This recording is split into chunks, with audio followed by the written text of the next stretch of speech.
계속해서 대구 경북 소식입니다.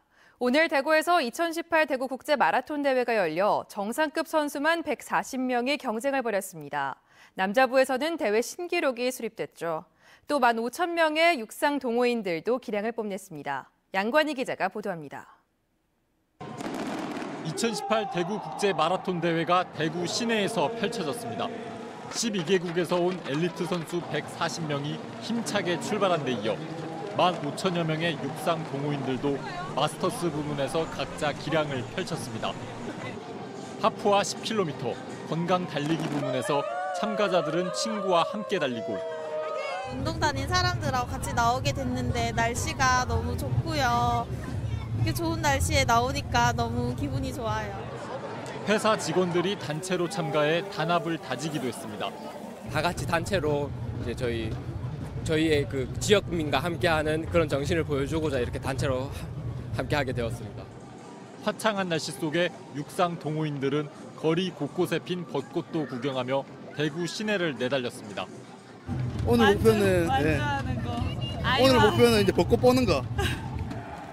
이번 대회 남자 우승은 케냐에서 온 아브라함 킵퉁 선수가 차지했습니다. 2시간 6분 29초로 대회 최고 기록도 세웠습니다. 여자부는 케냐 출신 자넷 제라가트 로노 선수가 2시간 28분 01초로 우승했습니다. 이번 대회에는 마스터스 풀코스가 폐지돼 교통 통제 시간이 크게 줄었습니다. MBC 뉴스 양관입니다. 대구 오페라하우스가 새내기 성악가를 세계 수준의 독일 오페라 극장에 보내고 있습니다. 대한민국 오페라의 미래를 이끌 차세대 성악가를 대구에서 키우겠다는 의미입니다. 이상원 기자가 보도합니다.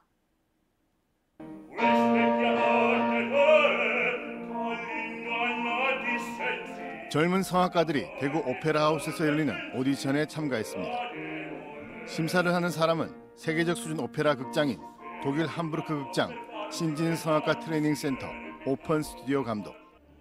합격자는 여름부터 내년 하반기까지 독일 함부르크 극장 무대에 서게 됩니다. 한국인으로서 그 유럽에 있는 이렇게 대단한 극장, 그러니까 독일 함부르크 극장에서 바로 오디션을 초대받는 것 자체가 굉장히 사실은 어려운 일인데 오디션 볼 수 있는 기회를 얻은 것만으로도 저는 굉장히 기쁩니다. 대구 오페라하우스가 지난해부터 시작한 신진 성악가 해외 진출 프로그램은 지역 기업의 후원금으로 해외 진출하는 새내기 성악가에게 항공료와 장학금을 지원합니다. 축제가 올해로 16년째를 맞이하는데 축제 때마다 이제 해외 초청작들을 유럽에서 많이 가져왔습니다. 그러면서 유럽 극장들과의 어떤 교류가 활성화가 되고. Und darum finde ich die Initiative der künstlerischen Leitung von Daegu Operahaus wirklich bewundernswert, was alles unternommen wird, Daegu und das Opernhaus von Daegu bekannt zu machen international. 대구 오페라하우스는 올해 지역 기업과 성악가를 연계해 후원하는 1인 1기업 프로그램을 진행해 신진 성악가 육성에 힘을 실을 계획입니다. MBC 뉴스 이상원입니다. 자유한국당 대구시당은 6.13 지방선거 공천 내정자와 경선 후보자를 결정했습니다. 대구 기초단체장은 중구는 류규하, 서구 류한국, 북구 배광식, 달성군 조성재 씨를 공천하기로 했고 수성구는 후보 4명 가운데 경선을 통해 공천자를 결정하기로 했습니다. 달서구는 공천 신청자 5명을 여론조사 컷오프 후 경선을 통해 정하기로 했고 동구와 남구는 결정을 보류했습니다. 대구시 의원 10명과 기초의원 39명도 공천자로 결정했습니다. 6.13 지방선거 군수와 군의원 예비후보자 등록이 오늘부터 시작됐습니다. 예비후보자로 등록하려면 가족관계 증명서 같은 피선거권 증명서류와 전과 기록, 학력증명서 등 관련 서류와 함께 군수는 200만 원, 군의원은 40만 원의 기탁금을 내야 합니다.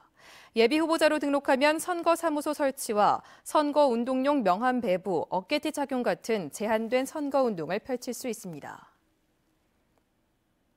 부활절을 맞아 지역에서도 성당과 교회에서 미사와 예배가 열렸습니다.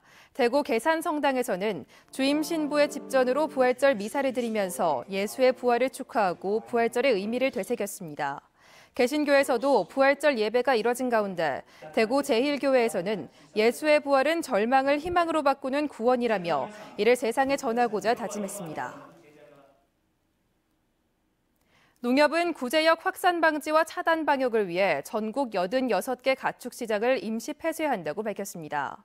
농협은 지난 27일 정부가 구제역 위기 단계를 심각으로 격상한 데 따라 다음 달 9일까지 2주 동안 가축 시장을 임시 폐쇄합니다. 농협은 정부의 행동 지침에 따른 방역 수칙을 준수하고 소독과 예찰 활동 그리고 차단 방역을 강화할 수 있도록 농가를 적극 지원할 계획입니다. 청도구는 구제역 확산을 막기 위해 오는 5일부터 8일까지 청도 솥싸움 경기장에서 열리는 솥싸움 축제를 연기한다고 밝혔습니다. 이번 조치는 경상북도가 내일부터 농장 간 살아있는 가축의 이동을 금지하고 오는 9일까지 도내 가축시장 14곳을 일시적으로 폐쇄하기로 한 결정에 따른 것입니다. 정부는 지난달 26일 경기도 김포의 돼지 사육 농가에서 A형 구제역이 발생하자 구제역 위기 단계를 심각으로 올렸습니다.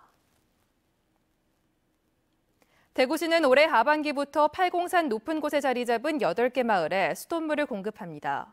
대구시 상수도 사업본부는 동구 무산마을을 비롯해 해발 500m를 넘는 지역의 8개 마을, 총 180여 가구에 수돗물을 공급할 예정입니다. 대구시는 오는 2020년까지 동구 동학동 학부마을을 비롯해 5개 마을 100여 가구까지 수돗물을 공급하면 대구 모든 지역에 수돗물을 공급하게 된다고 밝혔습니다. 대구지법 제6형사단독 양상윤 부장판사는 보이스피싱 사기를 통해 7명에게 1억여 원을 뜯어낸 중국 동포 47살 최모 씨에 대해 징역 2년 6개월을 선고했습니다. 대구지법 제7형사단독 김은구 부장판사도 저금리 대출을 해주겠다며 1억 5천여만 원을 가로챈 2명에게 각각 징역 2년 6개월을 선고했습니다. 대구 경북 소식 전해드렸습니다. 고맙습니다.